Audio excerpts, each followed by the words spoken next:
Some people ask me, is Dr. Paul Grant a real person?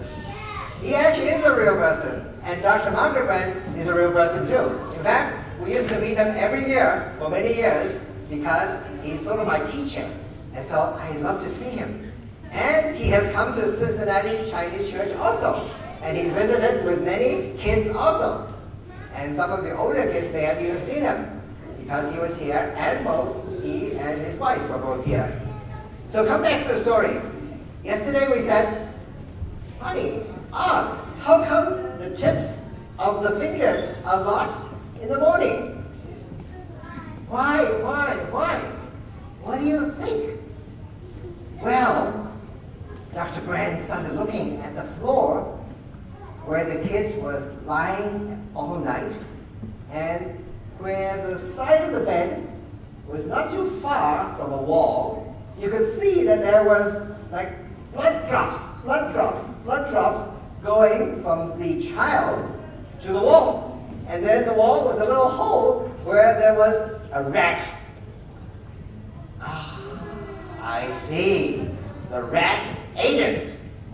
Wow. Well, how come? How could the rat eat your finger? Because they have no sense of pain. They have no feeling, so they don't know that the rat ate the tip of the finger. So that's why at night sometimes they go missing several fingers. So what's the solution? How do you prevent this? What do you do? Yeah, cats. Cats is what you do. Bring cats in and solve the problem. Always raise cats when your family has leprosy. So count your fingers tonight. Just in case, tomorrow morning when you wake up, you find some tips of your fingers missing. If you find your tips of your fingers missing, buy a cat. Got the idea?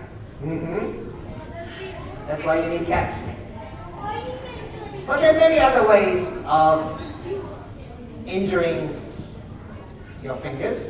Your fingers could be lost if you're not careful, and there's a fire, and you have no feeling, and you get burnt. That's one way. Before I quit mine. That's one way to lose your fingers. So what's the prevention for that? Yes? But then, what? Like after you're done with the fire, don't get near the fire. That's right. You're done with the fire, put it out. Put it out and don't get into the fire. And don't play with fire, don't play with matches, kind of thing. That would be safe. That's good.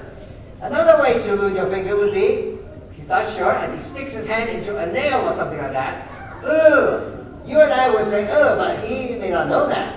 And so it gets infected, and it becomes an abscess, and then it falls off. So you can lose your finger that way too. And what's the prevention for that?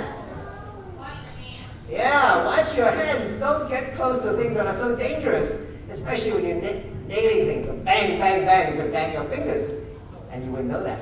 And also, at night, count your fingers. Look at your fingers, and if your fingers are hurt, take care of them. So he taught them all these things. But then he found out there was still one other thing. For some reason, at night when they slept, the kids would often sleep close to a kerosene lamp.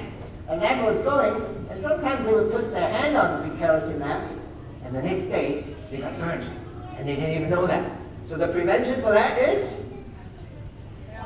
don't sleep next to a kerosene lamp. That doesn't make sense, right? So there are many, many of these things that he found out. He learned them one by one. And he found out there were so many myths about leprosy that were not true.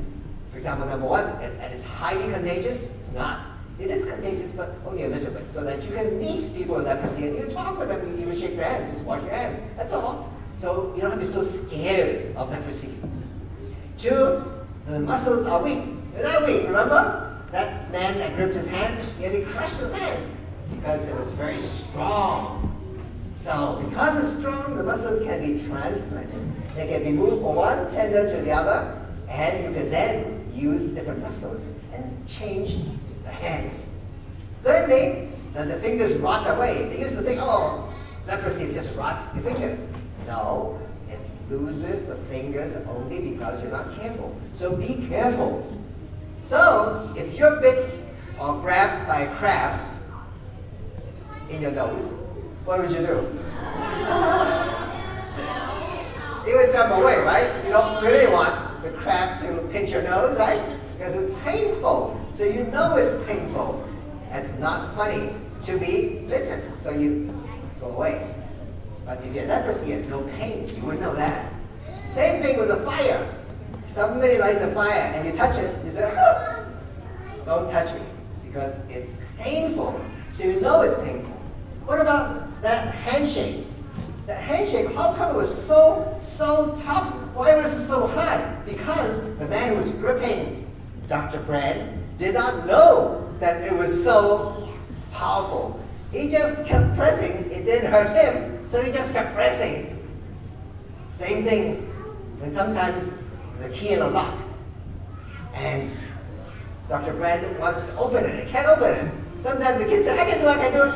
And the kids will do it, and they so powerful, it even cuts into their hands, and they don't know it. So their hands get cut. So you can see that pain is extremely important, right? Pain is so important, it is like a loudspeaker. It's God's way of telling you, be careful! That's pain. It makes you painful, and you say, wait, don't do that, it's painful. So pain is God's gift to us, to warn us, to alert us, to tell us to be careful. So, Dr. Paul, he wrote many, many books. Some books are here, some books are here that are put there, but he's written many books about what? About the fact that God has given us gifts all over the body, different kinds of gifts. Even pain is a gift that God gives to us. Because if we have no pain, we're actually in trouble.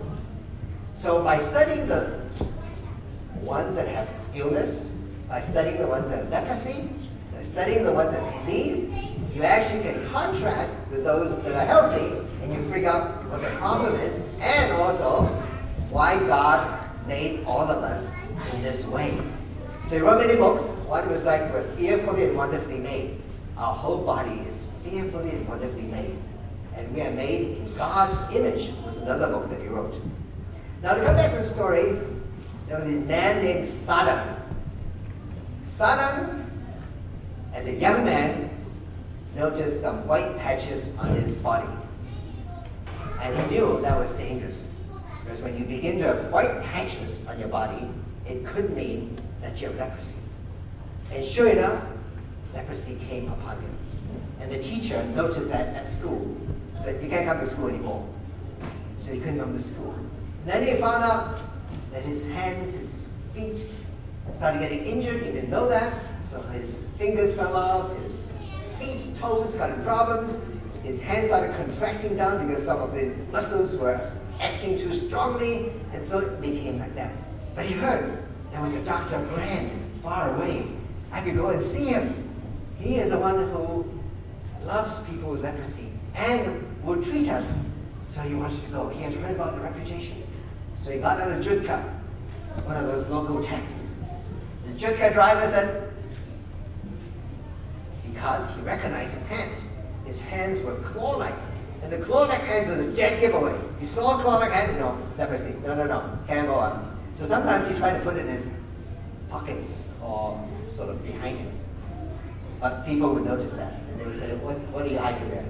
So they would see those hands. Try to get on a bus. And the bus driver said, no lepers, no leprosy people. No. So he couldn't get on a bus either. Then he started looking at the coffee shops and the tea shops, and especially the chai, that Indian chai. The Indian chai is a mixture of tea, herbs, spices, milk. Oh, it tastes so good, so wonderful. He just saw it and said, I'd love just some chai. I need some chai. And then especially was watching the people pour the chai. Oh, that great art of pouring chai. Just take a and they pour right in there. And the chai would froth and sort of be so wonderful. And he got so hungry and so thirsty just from looking. So he went inside the shop. Can I have some chai? No chai for Sarang. No. So Sadan and to keep walking. Keep walking, keep walking. He was so tired, he was so thirsty, he was just so hungry. Finally, he saw the Valor Christian Hospital. He wasn't a Christian, but he knew that there was what the Christians called their gods. And he knew that their God taught them to love. So he said, maybe I'll find love here. So he went inside. I want to see Dr. Paul Brand. Dr. Paul Brand, Dr. Paul Brand. And he met Mrs. Paul Brand, Mrs. Margaret Brand. And Dr. Margaret Brand said to him, well, Paul's out of town at this moment. Could you wait a while? And he says, when is he coming back? Well, maybe it's possible it's tomorrow. Tomorrow. So Mrs. Brand said to him, tomorrow is okay, isn't it? You have a place to stay? I can't find a place to stay. Nobody would take me. So Mrs. Brand said, how about this? You come to my home. And in my home, we have a porch. And you can live there and stay there. Just wait till Dr. Brand comes back. And so Sadan was like so overjoyed. He says, the first time I've seen anybody who cares for me. I was rejected at school, rejected by my friends, rejected the bus, rejected the junka, rejected the chai shop. And today, somebody actually loves me. So he was so happy. Nandri, Nandri, Rambo Nandri, Rambo Nandri, Rambo Nandri. And so she was so happy with that. So that day, indeed, he came to the porch of Dr. Brand and Mrs. Brand. He stayed there on the porch. It was a nice day, it was sunny, it was a nice evening. So he lived there for a day and a half. And Dr. Paul Brand came back. So when Dr. Paul Brand came back, oh, he was so overjoyed. I could see Dr. Paul Brand again after all this time. Nandri, Rambo Nandri. So he just had the chance to see Dr. Brand. And Dr. Brand started looking at his hands.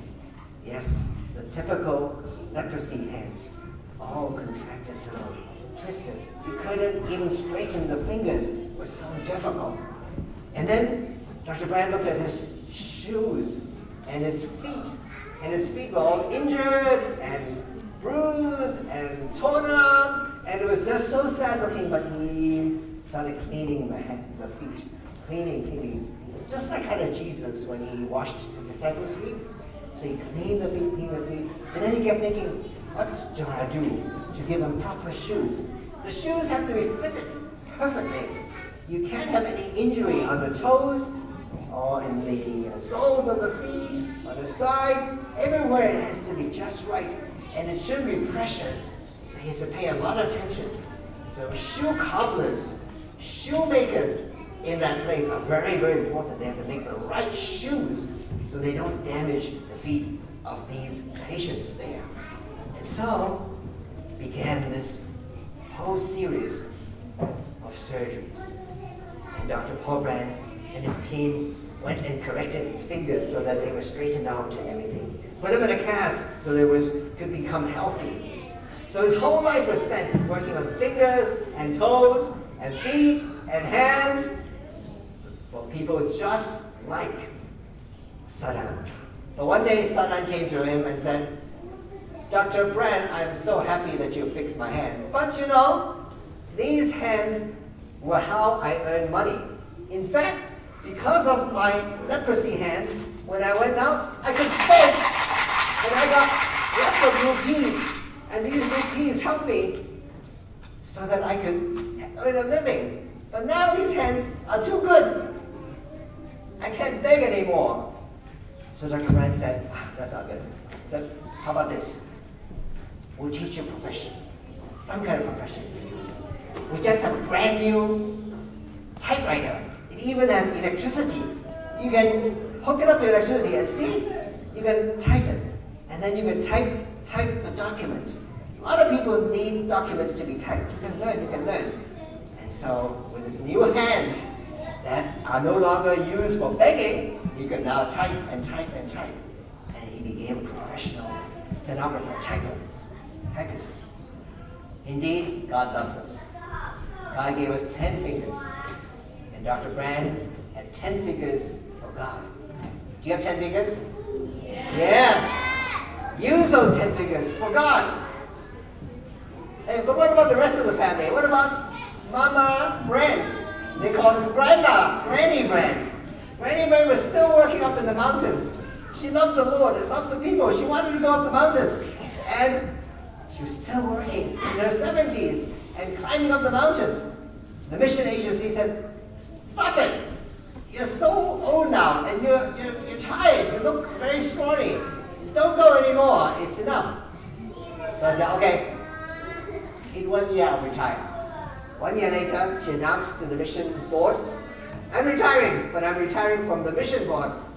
Now I can go independently. I can go. So I'm free."